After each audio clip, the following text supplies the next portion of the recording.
if the Russians win, well, and I say win, I mean, let's say like manage to impose this sort of peace deal that the Americans are currently proposing, which I think would count as a win for the Russians, then it will lead to division and all sorts of recriminations within the West.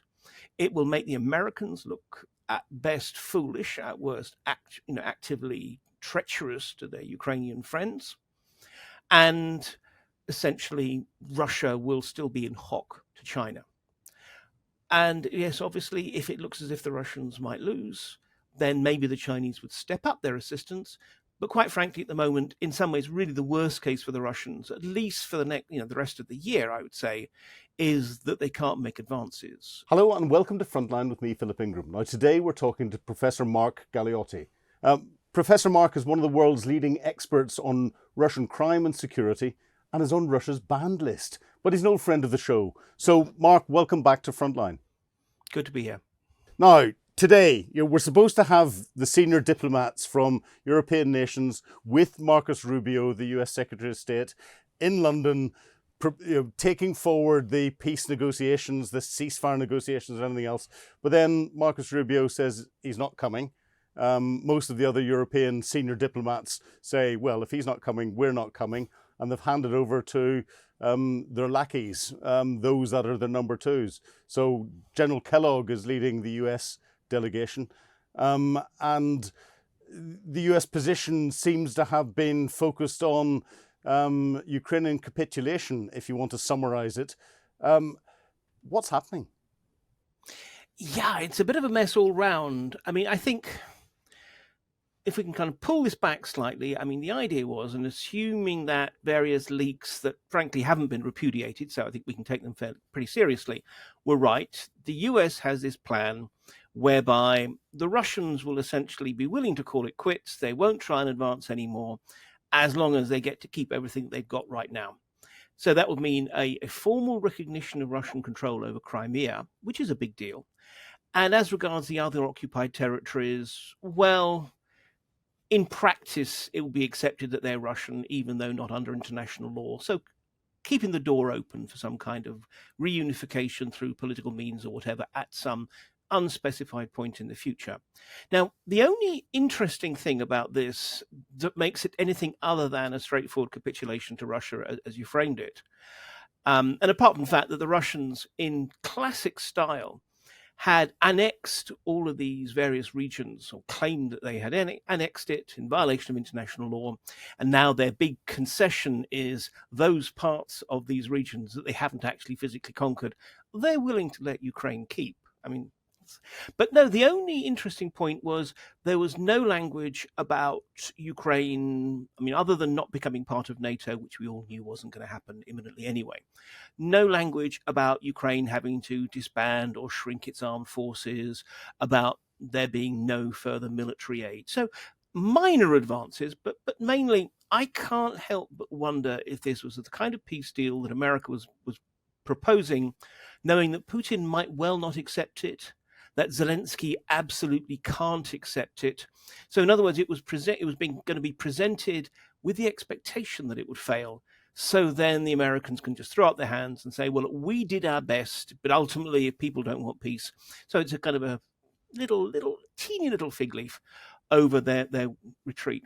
As is, the Ukrainians have quickly said, look, there's no way that we can accept Crimea becoming formally part of Russia, and therefore not wanting to have a sort of a slapdown from the Ukrainians, because it's fairly clear that the Ukrainians are willing to do that.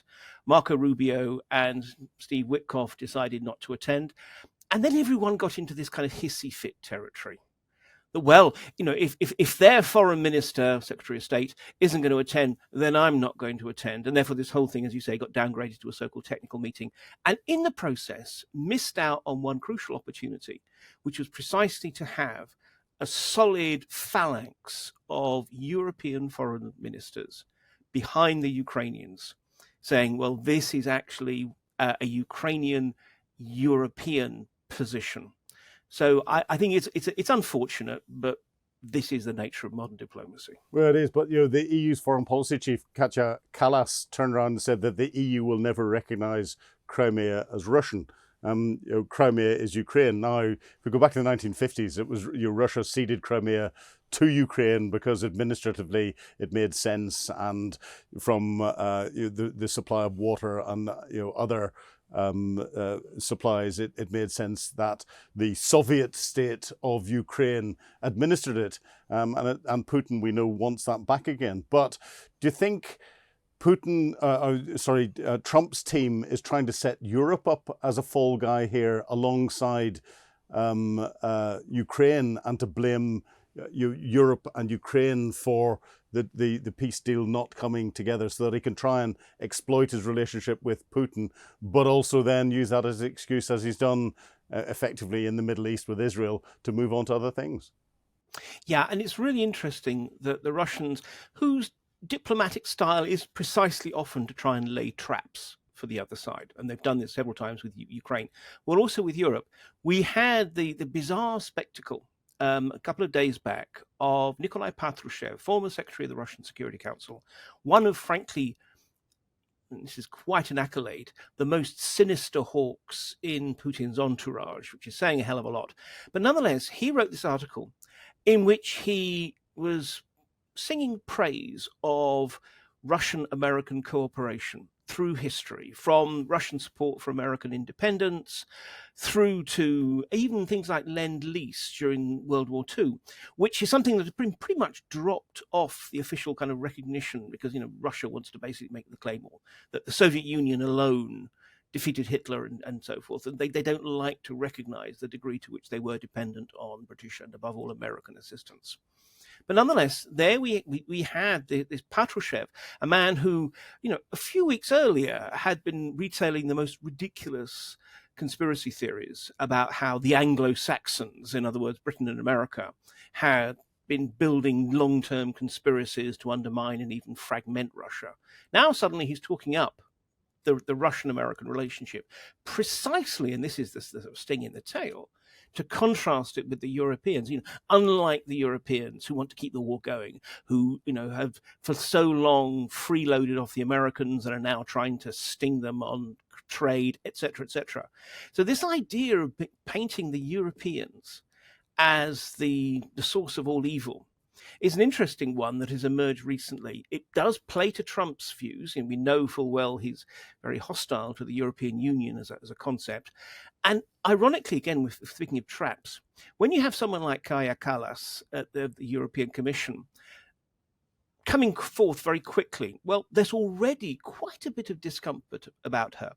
She's not meant to basically be the one leading foreign policy. She's meant to articulate it on behalf of the member states. And she's often quite a bit ahead of many member states. So from the Russians' point of view, this is a chance to flatter Trump, seem to almost build a kind of Russo-American alliance against Europe, and also goad people like Kallas into the sort of statements which create more divisions within Europe. I mean, I think it's always a danger of building the Russians up as these Machiavellian masters of geopolitical chess and so forth. Much of the time, they are clumsy, heavy-handed, insensitive, and downright stupid. At this point, though, maybe because of the unforced errors of all the other sort of players, shall we say, they're really at the moment with a winning hand. Yeah, well, the Russians may be clumsy, but I think in many cases they outmaneuver us. Do you think Putin is playing Trump through Witkoff?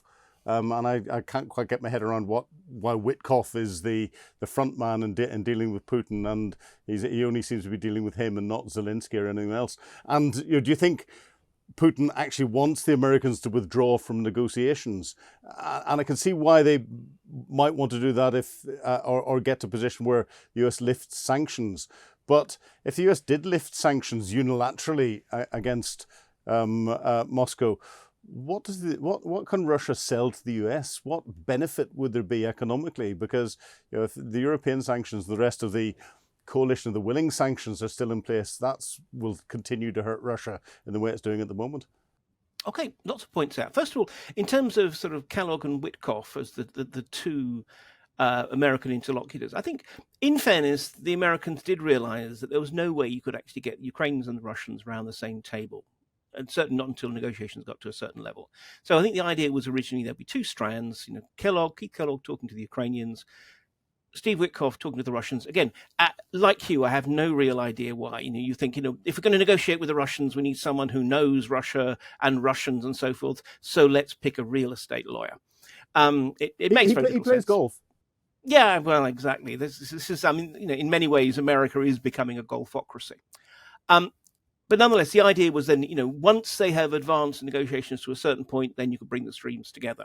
Now, clearly what's happened is Kellogg is really out on a limb. Witkoff is really sort of pushing forward.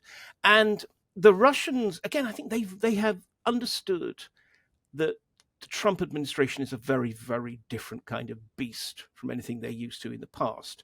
And in many ways that Trump really regards himself as the chief executive officer of USA Incorporated. So they're very much trying to essentially float all kind of often nonsensical but tempting opportunities his way. And this is one of the reasons why they have brought a Russian who has worked in the American sort of consultancy and banking system, Kirill Dmitriev, into their team as kind of someone who speaks business, who can seem the sort of, smooth interlocutor for someone like Witkoff and frankly run rings around him. And so they have been hinting, you talk about, well, what can they offer? Well, it's not so much, direct offers to America, but offers to Trump. Let's talk about a Moscow Trump Tower. I think that's a bit of a rumor at the moment. But things like, we know that, for example, the Boeing Aerospace Corporation is currently in trouble because of bits of its planes sometimes falling off and certain other problems. Well, the Russians have floated the idea that, Aeroflot, the flag Russian line, is going to need new, big civilian aircraft. Maybe a big order for Boeing could be. And of course, if that happened, then Trump would use that as a chance to say, Joe Biden let Boeing fall into disrepair, but I'm putting it back. That kind of thing. Joint exploration of resources in the Arctic, rare earths. Russia actually has more of them than Ukraine. And again, it doesn't really matter if these are viable or not. It's just that idea that, building this notion that there are going to be all kinds of commercial opportunities. Frankly, I think a lot of American companies would be very, very leery about going into Russia, considering what happened to those companies which made a lot of money after a while, up to a point, and then suddenly had to bug out, often leaving a lot of resources and assets behind. But nonetheless, it doesn't really matter. If you're dealing with a kind of a real estate mindset, often you're selling a dream. You're selling a glorious, glitzy, glamorous vision rather than a hard-nosed reality, and they seem to be pretty good at that. Yeah. It's interesting you mention Russia having greater abundance of rare earth metals than Ukraine. A lot of US foreign policy seems to be being dictated to, or rare earth metals is coming up much more in current speak than it has done in the last 25 years. And we can, those that understand the market know that China controls 90% of the commercially viable stocks and processing of rare earth metals around the globe, and they're critical to all modern technologies and everything else. And it seems that the United States is trying to break that monopoly with China. But China is supporting Vladimir Putin with technology and other things in his conflict with Ukraine. What's China getting out of it with Russia? And do you think that there would be a position at some stage in the future, if all things went wrong, where China would want to go and try and protect its investments in Russia? Because I presume those investments are critical infrastructure, natural resources, and potentially a bit of historical geography. Yes, I'm not sure if China actually has any real ambitions to take back any of the territories that once were China, and then back in the past Russia took over, because in some ways, why control what you can rent? I think the real thing about the Sino-Russian relationship is that since February 2022, since the invasion and the sanctions and so forth, Russia has spiraled more and more into being essentially an orbiting satellite of the Chinese economy. Because we talk about Chinese assistance, the Chinese aren't giving the Russians anything. The Chinese are willing to sell the Russians things. And often because they know full well that they have Putin over a barrel, they are actually pushing very, very hard deals. And it ranges from precisely the amount of very cheap oil and gas that they're receiving to the fact that if you look at the streets of Moscow these days, well, I'm told, as you said, I can't get back there myself. But, basically, if you're looking at, where are the new cars coming from? They're all Chinese new cars. So, increasingly, the longer this war goes on, the longer Russia becomes dependent upon China, which is something that actually a lot of Russians within the elite are very concerned about. But Putin doesn't care because as far as he's concerned, this war of his with the West is all-consuming, and he'll make whatever compromises necessary.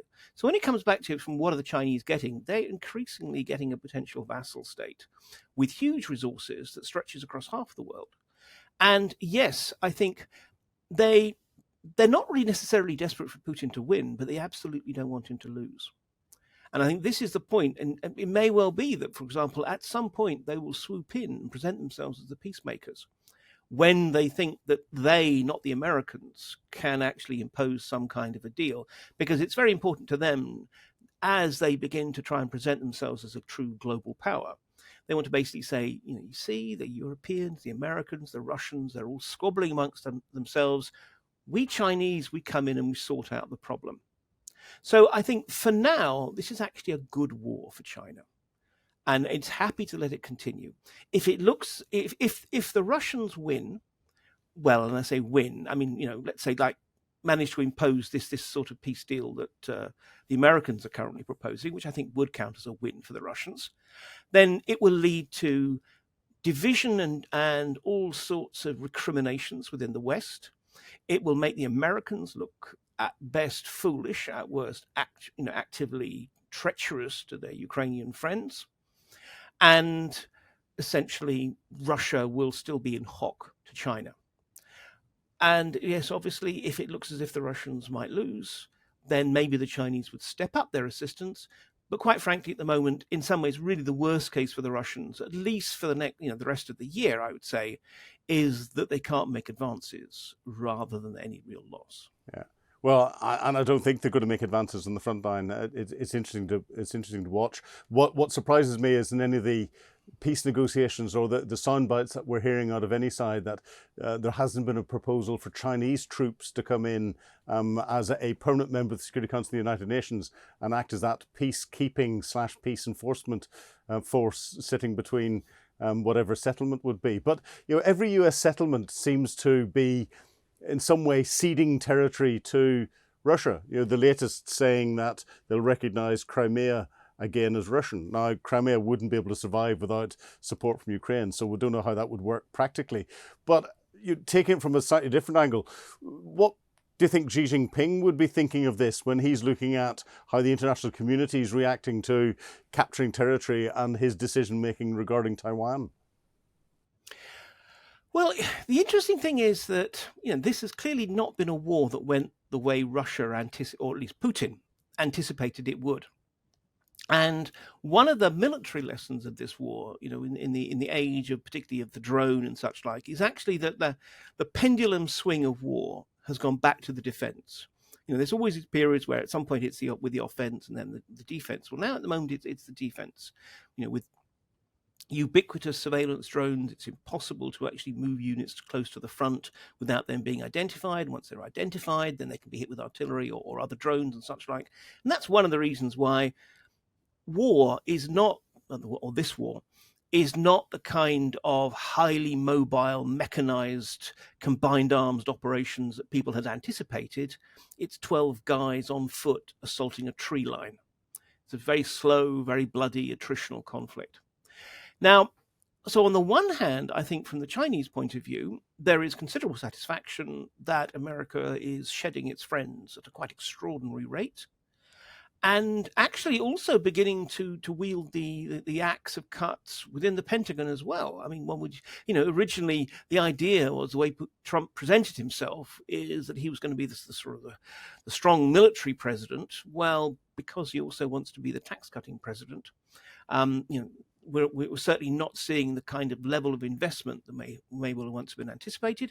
And where there is going to be investment, it's actually likely going to go on white elephant projects like the so-called Golden Dome anti-ballistic missile defense system, which is brilliant I'm sure, for a lot of consultancies and a lot of defense companies who will suck up billions and billions and never really be able to produce anything that's going to have the effect that he wants, rather than just simply spending the money on troops and tanks and ships and planes. I'd never comment on that at all. Quite. So on the one hand, you have an America which is increasingly isolated. But on the other hand, an awareness that war has changed. Remember, the Chinese military actually has very, very little practical combat experience. I mean, this is one of the reasons why the North Koreans were willing to, actually offered to, I mean, the initiative came from North Korea to send troops, in part precisely in order to get their troops to have some kind of combat experience in this new age of warfare. And by all accounts, they are actually beginning to learn.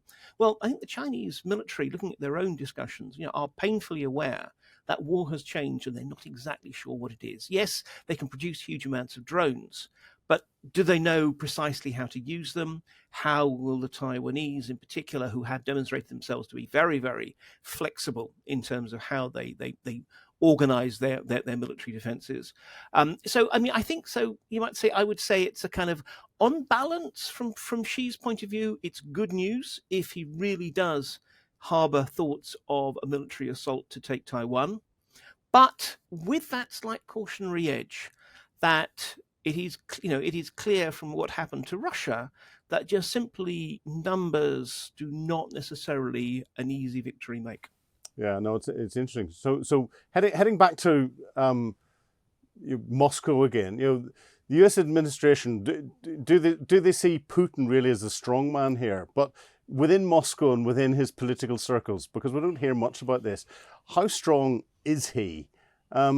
We're not hearing jungle drums of dissent from his inner circle, but there must be, given the fact that the oligarchs have had their lifestyles curtailed very, very rapidly and very dramatically, there must be dissent that's around. Or has Putin got such an iron grip that that dissent is put down immediately, it seems to appear, and there's no real threat to him? Yeah, I mean, I would dearly love to be able to point to real threats, but if we're honest, there's a lot of dissatisfaction, including within the elite. And it's clear, particularly within the sort of the technocratic elite, the people who are actually going to run the country for him, even though they don't really make policy, that they're painfully aware that things are going to get worse if the war goes on. In particular, there does seem to be this growing conviction that 2026 is going to be a tough year. Because by that point, firstly, the overloading of the economy will become more and more visible. And again, it's not the economy is going to collapse or anything like that. But just up to now, they've managed to maintain something of a guns and butter balance. So for a lot of Russians, yes, food prices are a little bit more, but basically, actually, life is still pretty good. In 2026, they might have to start making the tough decisions of either or, not both. And clearly, Putin would go for guns, not butter. And that can always have knock-on for public dissatisfaction. At the same time, they're having to pay more and more to attract volunteers to go and fight in the war. Now, there's been a little spike of late, but that's the thing, because a lot of people have sort of thought that Trump was going to end the war. And they thought, oh, I'll join up, trouser my healthy signing up bonus, and then, gosh, the war will be over by the time I reach the front line. I think that will prove to have been a fairly stupid mistake, yes, but nonetheless. But generally speaking, they're having to pay more and more in these bonuses to attract people. And perhaps most crucially, up to this point, for replenishment of their kit, they've been able to rely to a considerable extent on these huge Soviet stockpiles of tanks and self-propelled guns and everything else, either to be able to just simply refurbish them and send them into battle, or to be able to basically salvage spare parts from them. Now, because after all, they're having to field about 1,500 new tanks a year, but they're only able to actually build, in terms of true new tanks, about 300 a year. The rest comes from stocks. By 2026, essentially, those stockpiles are going to be tapped out. So it's going to be much, much tougher to replenish. So for all these reasons, the technocrats are more or less, I think, it's clear, sort of hoping that there's going to be a deal. But the point is, they don't have any real traction on the policy process. And the thing is, this system does so many things so badly, but it is pretty good on internal security. And, there is no opposition left. There is no real rival candidate. There's no real way of safely sticking your head over the parapet and saying things need to change. So instead, what you get are signs of subterranean policy dispute, particularly when Putin clearly hasn't entirely decided. I mean, of late, for example, it's clear Putin's not yet fully decided whether to go for genuine peace now, or just simply to play the game but plan on just essentially fighting through. And therefore, you have in the press, for example, some people saying, "Oh, it would be treason to take a deal now when the Ukrainians are on the ropes," and others saying, "But wouldn't it be nice if sanctions could be lifted?" And they're all hoping this is one of the few ways that a president who increasingly is just surrounded by cronies and yes men, that outsiders can try and influence his policy decisions. So there's dissatisfaction. There's clearly a sense amongst a large proportion of the elite that they would rather peace rather than war, but there's no real way of actually forcing Putin. At the moment, he is still absolutely the decider. And there's no real credible opposition that you can see hanging in the wings somewhere waiting to develop or be developed by outside influence that could come and save Russia from Putin. No, but I think we have to realize, I remember once having a conversation with a regional officer of the FSB, the Federal Security Service, which is the sort of main successor to the KGB. And I was curious about basically what his job was. And I mean, his idiom was probably conditioned by the fact that he'd been raised in Poland, came from a diplomatic family. But he said, my job is to make sure that if a Russian solidarity movement ever emerges, harkening back to this widespread popular movement against the communist government that emerged at the end of the 70s, beginning of the 80s in Poland, it's not in my region. I think there is this sense that ultimately what would bring people onto the streets is not politics, but economics. If things really start to get that bad, and when that happens, no one really knows whether the police and security apparatus would do their job. We saw this with the mutiny by Yevgeny Prigozhin and his Wagner mercenary army, when, what was a ridiculous, a few thousand men were heading towards Moscow. It should have been very, very quick easy to lock that down. But the point was a lot of the military and security forces along the route just thought, well, we're not going to join them, but we're not going to stop them. Let's just see what happens. It was a big sort of abstention, shall we say. So, people don't know, if you're being told essentially to go out and truncheon your next door neighbor, your daughter's boyfriend and so forth, because they're just simply protesting because they're hungry, would they actually do it? So I think that is the dissent scenario. And if that happens, then the movement, from bubbling up from within the movement, will be its own leadership. And this is a scary thing, because the Putin regime has wiped out basically any kind of organized opposition. They're either dead or in exile, or they kept their heads down, or they're sitting behind razor wire in a labor camp. It means that they have actually no traction over who arises, and we have no idea. It could be a leftist, it could be a Democrat, it could be a fascist.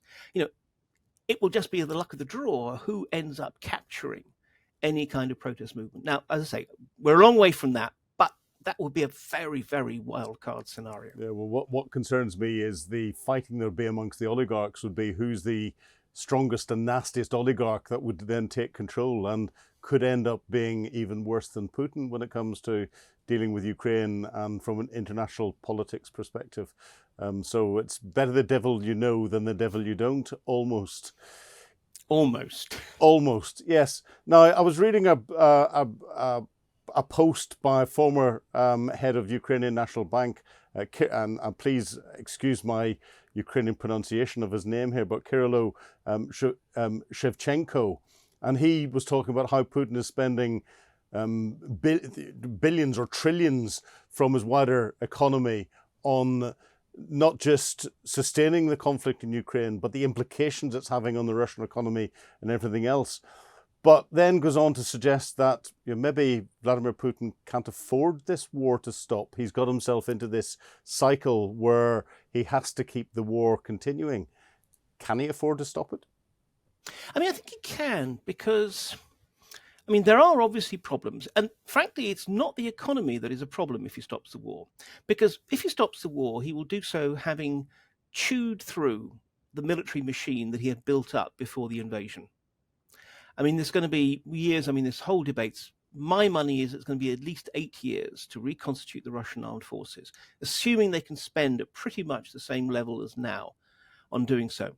So it's not like suddenly all these defense factories, which have expanded and moved to 24/7 production, are going to be closed down or scaled back. We will be able to see a phased scaling down of that. That is bearable.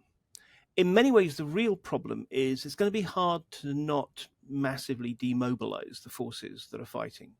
If you look at the forces in Ukraine and around, we're talking about probably about 800,000 men at the moment who are involved. And so, the lion's share of those would not want to then kind of stay in within the relative regular military. They would want to go home. Now, based on past wars, similar-ish kind of wars, 30 to 35% of them are going to have, to some extent, some form of post-traumatic stress disorder. They're going to come back having got used to very, very substantial salaries, and then now they're expected to go and stack shelves in a local supermarket for little more than minimum wage. They're going to be unhappy. There's a lot of guns sloshing around, particularly trophy guns picked up off the battlefield. We're already seeing the violent and particularly gun crime figures, especially in the regions close to Ukraine, skyrocketing. And, we're likely to see, again, if you take the Afghan war as an equivalent, probably an expansion in organized crime activity, and particularly the violence of organized crime activity. And these dispossessed, unhappy veterans represent a constituency that in some ways will be up for grabs. Again, it's who manages to sort of grab them. The state will obviously want to try and sweep them up as its own sort of, if I can use the expression, stormtroopers. But on the other hand, the state has also really done them a disservice. So it's much more likely that it's going to be ultranationalists or communists or some other movement that will do so. So, I think that on balance, do I think that the state could manage and absorb that? Yes. But on the other hand, I could also see Putin, a man who was, after all, quite risk averse. This is a man who is, I hesitate to say this, but timorous in many ways. He doesn't like making tough decisions. He shies away from them.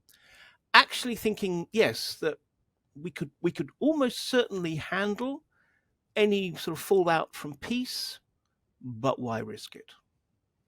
Yeah, so interesting. And looking at risk averse and other things, do you think the Americans are about to walk away from Ukraine? Are they setting the conditions to do that? And do you think Europe can stand up and fill that void? Look, firstly, I'm not an America specialist, and in any case, these days, this administration, prediction is a fool's game, especially because what its policy today may well be changed tomorrow. On the other hand, I think it is very clear, we have had very clear signals, particularly from people who in some ways represent different strands of opinion within the administration. Marco Rubio, who is frankly amongst the more pro-Ukraine figures there, essentially saying that, if we don't get a real sense that peace is doable soon, we're going to have to walk away. We've had J.D. Vance, who is much more on the let Ukraine go its own way, saying very similar things. And Trump himself has basically suggested that he may be losing patience. This is not a man who tends to do long-term, detailed policy work. He wants, a wham-bam, quick triumph. And actually, a lot of the Russian commentators are essentially assuming that the 30th of April, which will represent the end of Trump's first 100 days, is a kind of psychological break point where if he hasn't managed to achieve something, he may well get bored, get fed up, and go elsewhere. And whereas a month ago, the Russians were quite worried that if that happens, Trump might actually think that it's the Russians' fault and double down on support for Ukraine or otherwise penalize Russia. Now they seem a lot more comfortable that they have managed to paint Ukraine as the problem. And so I think they do think that actually that the Americans would just simply go away and not expand, not continue the aid, because at the moment it's still Biden-era aid that is trickling through, but essentially let that just come to an end and then not extend it anymore. And Europe, look, we can have lots of strong words. If wars can be won by expressions of concern, then frankly, the conflict would be over. The problem is twofold, really. One is Europe is actually really quite divided. There are the frontline states like Poland that are willing to really put a lot of money into their defense. But precisely in Poland's case, because it is concerned about its own security, it's very hesitant to send resources and certainly men into Ukraine. You've got countries such as France and Britain that are genuinely strongly committed to Ukraine, but on the other hand, have electorates that are expecting other things also to receive funding. And then you have countries, particularly in the south of Europe, where they may say the right things publicly, but in practice, Ukraine seems a long way away from them. I remember talking to someone in Rome who said, look, realistically, our main security threat comes from the Middle East, North Africa region. That's where we're worried about. And all the resources that we're having to send to Ukraine actually diminishes our capacity to particularly control the Mediterranean. So, I mean, in those circumstances, firstly, you're going to have real division, whatever Ursula von der Leyen and Kaja Kallas say. Secondly, it's about productive capacity. You can't fund a war by buying stuff off Amazon and hoping it's going to be delivered in a box tomorrow. We have weapon systems that are currently being delivered to Ukraine now that were ordered in the United States in 2022. I mean, that's the kind of time span we're talking about. Fine, Europe could buy Patriot missiles, which have been an absolutely crucial air defense system. But then they just get in the queue of customers, and who knows how soon they'll get it. There are some things that Europe can produce to suitable numbers, not many. There are some things Europe can produce, not as many as Ukraine needs, given that Europe is also trying to rearm itself, but at least some. And there are some things like Patriot missiles that Europe just cannot produce. And all the money that Europe is talking about putting in now, I mean, firstly, there is a part of, I'll believe it when I see it. But even if we assume that they make good on all their promises, nonetheless, that means production capacity somewhere down the line. Ukraine will need to have that assistance now. And that assistance also extends to things like intelligence. And although we've seen the Japanese step up and provide more satellite intelligence, but if the Americans pull out of intelligence support for the Ukrainians, I mean, that will be catastrophic. And again, there's only a bit of that Europe can supply. So I must admit, if America really does make good on its threat, I mean, the Ukrainians have demonstrated just how resourceful and indomitable they are. They're not going to just suddenly fold. But on the other hand, it will mean that Russia will feel much more confident. And also on the battlefield, that will very soon start to be visible. Well, Mark, thank you. On that point, you've left us with so many more questions that mean that to discuss them in detail, we're going to have to get you back again. Mark, it's been a real pleasure chatting to you today on Frontline. My pleasure, however depressing so much of what we've been talking about has been. You've been watching Frontline with me, Philip Ingram. If you'd like to be amongst the first to get exclusive content, please subscribe to Times Radio membership at the link below. You can also listen to Times Radio for the latest updates on global affairs or read about them at thetimes.com. Thank you.